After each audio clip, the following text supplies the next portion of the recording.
Nagpunta kami sa lupain na pinasasaliksik mo sa amin. At totoo nga na masagana ang lupaing yon. Ang lupaing sagana sa gatas at pulot. Nakita mo mga uri ng prutas na maaani rito.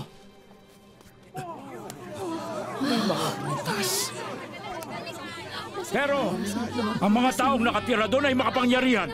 At ang mga bayan nila ay malalaki at matitibay. Nakakita pa kami ng mga higante! Mga higante? Ano daw sinasabi niyang higante? Ngayon pa lang, sakupin na natin ang lupain! Tiyak na kaya nating talunin yun! Hindi natin sila kayang labanan. Mas malakas sila kaysa sa atin. Yung lupain na pinaglakbayan at sinuri natin noon, kayang-kayang lamunin ang sino mang tao na magtatangkang manirahan doon. Sana pala namatay na lang tayo noon sa Ehipto. Kaya kahit dito na lang sa ilang. Bakit dinala pa tayo ng Panginoon sa bansang ito kung mamamatay rin pala tayo sa labanan? Huwag kayong mangamba!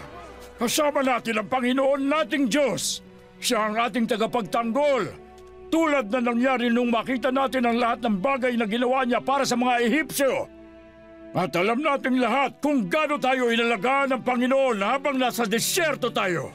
Tulad ng pag-aalaga ninyo sa isa sa inyong mga anak. Hindi ba't mas mainam pang bumalik na lang tayo sa Ehipto? Ay, punta siya. Pumili tayo ng bagong pinuno at bumalik na tayo sa Ehipto!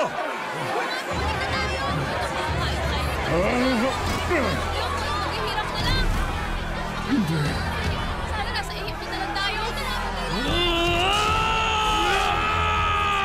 Napakaganda ng lupa sa lugar na pinaglakbayan at tinuklas natin! Kung susundin natin ang Panginoon, tiyak na ibibigay niya sa atin ang lupaing sagana sa gatas at pulot.